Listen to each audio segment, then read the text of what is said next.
কাদিয়াটি বিয়ে হয়েছে, বিয়ের খানা হয়েছে ইকোবারকে ভাড়া করে, হয়েছে? হ্যাঁ, হয়নি, একদম হয়নি। কিন্তু আল্লাহ ওয়াদা করে দিল, ইয়া রাসূলুল্লাহ আপনি হুরা মাদিনাকে বলে দিন তাদের বিয়ে কবুল হয়েছে, কিন্তু তাদের বিয়ের খানাটা হবে জান্নাতে। জোরে হবে না সুবহানাল্লাহ? আমি, আমার নবী বলছেন আমি মন গড়া কিছু বলি না। কেন?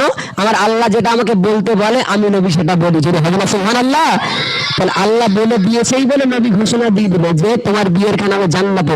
আচ্ছা, বিয়ের খানা কেডা কেডা খাবা? হাত তুলে দিলে একটুখানি চট করে। ঠিক খাবিনি ভাত তো রোজায় থাকবি সেদিন নাকি? হ্যাঁ, বিয়ের খানা আল্লাহ ওয়াদা করেছে, আল্লাহ ওয়াদা করলে সেটা মিশাই বলে মনে হয়? তাহলে বিয়ের খানা কে কেউ হাত তো শিখবি, হাতে যাতে দিবে তাহলে খাস না, ভাত খাস না। আচ্ছা, আমার পাশে কেটা বসবে হাত তুলে? ওরা খাবে না, কিন্তু আমার পাশে বসবে কেন বলবেন? করছে আমি খাতে পারি না, যে আমার পাশে বসবো তার বেশি খাওয়া হবে, আমার দেবে তো তুল দেবো। বুঝলি? যাক, আল্লাহ ওয়াদা করেছে মানে জান্নাতের খানা, গোরাবের আরাবের খানা আমরা খাবো ইনশাল্লাহ। জান্নাতে ইনশা আমরা যাবো, কিন্তু দুনিয়ার জমিনে যেসব খারাপ কাজ গোনার কাজগুলো করবে এইগুলো সাটন খেয়ে থাকা জাতি হবে, ঠিক না? হ্যাঁ, চলো আমরা চলে যাব কবরে। কোথায় চলে যাব? কোথায় চলে যাব? কবর। একটু মন দিয়ে শুনতে হবে। আল্লাহ বললেন কুল্লু নাফসিন যায়িকাতুল মাউত, প্রত্যেক মানুষকে একদিন মরতে হবে। কি করতে হবে কচি? আচ্ছা, কবরে দুটো ফেরেশতা দেবে, কটা কচি? চট চট করো। কটা দেবে? একটা কয়াকার লয়াকার কালো, কয়াকার লয়াকার কালো হয়, কয়াকার লয়াকার আর কয়াকার দন্ত নাকারে। আমার জন্য দোয়া করবি তো? কি দোয়া বল দিনি? মোটা হই। একটু দোয়া করবো আমার জন্য। পরের বাড়ি খাচ্ছি প্রত্যেকে, সবাই বারদের মাঝে দিনের বেলা খতম পড়তেছি, আবার রাত্রি অনুষ্ঠান খাচ্ছি। আমার খাওয়া তো নেই, কিন্তু গায়ে লাগে না। যাবো 2-2.5 ঘন্টা গজল গাইলে গায়ে লাগে। চলো মন দিয়ে শুনবে। তাহলে কবরে একটা ফেরেশতা কয়াকার লয়াকার আর কয়াকার দন্ত নাকারে, দুটো ফেরেশতা। কেমন কোয়ালিটি দেখেছো? এখন দেখতে পাই না, এখন শুনতে পায় না। তার মানে কবরে যখন কেলাবে এখন শুনতে পায় না, এখন দেখতে পায় না। তাহলে কেরাম মার হবে, বুঝলি তো? যে একদম শুধু মাথায় মেতবে, মাথায় বুকরি বাড়ি মারবে। বল ফেরেশতা মাথায় মারতো কেন? বিশাল লেগ দেখতো। বলতে বাগানের ধারে বসে ফ্রি ফায়ার খেলে ঠেস ঠেস করে হেডশট দিচ্ছে। কি মনে করছে কি কবরে থাকবে না দুটো? দুনিয়ার জমিনে পরের জমির আইসেটে খাবে, এটিএমের হক মেরে খাবে, দেবে না। কবরে ঢোকো একটুখানি, বলতে আই এম রেডি, শুধু কবরে আয়। আর একটা কি? আর একটা হয়ে গেল কানা, আর একটা কালা। একজন কানা শুধু মাজায় লাথি মারবে। কোথায় আছে? মাজায় লাথি মারবে। কোথায় মারবে আমি জানি না, কিন্তু আমি বলছি মাজায় মারবে না, মাজায় মুড়ি মারবে না। আরো মারি স্টাইল কি, সেটা আমি দুটো বলছি। তাই মাজায় মারবে কেন?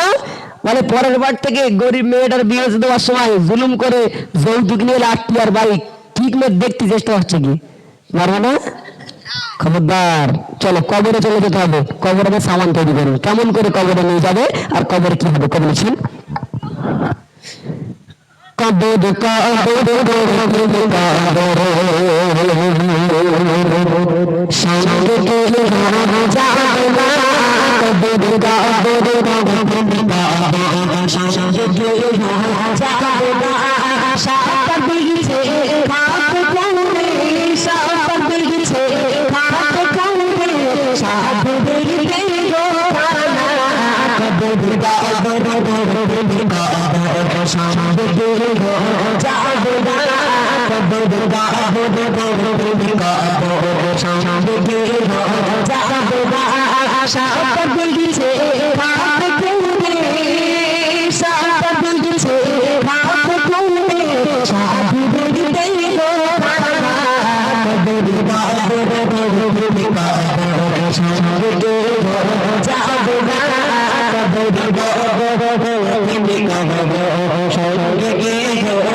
কবর আমাদের সঙ্গে বড় নামে কেটে যাবে।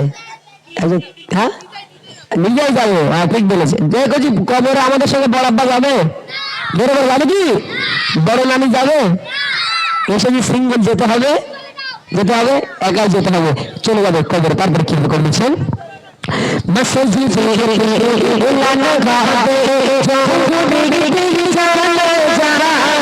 চোরে জানা যা সারা জীবন আদা আমায় এসে চলে নামাজ যা নামাজ যা যা মসজিদে লাগাবে চোরে জানা যা সারা জীবন আদা আমায় এসে চলে নামাজ যা যা নামাজ যা যা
মন কান্না চলে আসবে। মনে হলে তিনটে শর্ট কোশ্চেন করবে, মান রব্বুকা, মা দিনুকা, অমান নবিউকা। কিছু কিছু মানুষ গন্ডগোল করে ফেলে, কি বলে মান রব্বুকা, মান দিনুকা, মান নবিউকা, কিন্তু দিনের জায়গাটাই মা হবে। ঠিক না? হয়তো ঠিক বলছি তো? কারণ মান মানে কে আর মা মানে কি, যারা গ্রামার জানে তারা বুঝতে পারছে আমি কি বলতে চাইছি। মান মানে কে, মান মানে কে আর মা মানে কি। আচ্ছা যদি বলি মান রব্বুকা, তোমার রব কে, মান দিনুকা, তোমার দিন কি, কে, ভালো লাগতেছে? ওই জন্য কি হবে, তোমার দিন কি, ওই জন্য দিনের ক্ষেত্রে ওখানে মা ব্যবহার হবে। মা মানে কি, মান রব্বুকা, তোমার রবকে, মা দিনুকা, তোমার দিন কি, অমান নবিউকা, তোমার নবীকে। তিনটে শর্ট কোশ্চেন, মনে করছে মাধ্যমিক উচ্চ মাধ্যমিক পরীক্ষা দিয়েছে, বড় উত্তর দিয়ে দেবো। শর্ট কোশ্চেন তো, এই এমসিকিউ কে বলতে পারবে না? হ্যাঁ, এমসিকিউ, এই এর ফুল ফর্ম বলতে পারলে 20 টাকা দেবো ইনশাল্লাহ। চলো আচ্ছা, লজেন্স লাস্টে আমি একটা গজল গাইবো, আর ওখানে বসে থাকবে সবাই, লাইন ধরে দেবে। হ্যাঁ, 10টায় 19টা শেষ করবো। হ্যাঁ চাচা, তুমি বেশি বলিয়ে নেওয়া ধান্দা করো না, আজকে শরীর ভালো না, আমি আসবো না বলছি, তোমার কারণে আমার আসতে হলো। হ্যাঁ এগোছি, তোরা বাড়ি যাবি না, ভাত খাবি না, তা আমার দুটো খাদ দিবি না, তাহলে চললে নাকি? আর তাদের বাড়ি, হ্যাঁ 10টা বাজবে চলে যাবে। হ্যাঁ চল চাপো। না দেখ পাগল নাকি?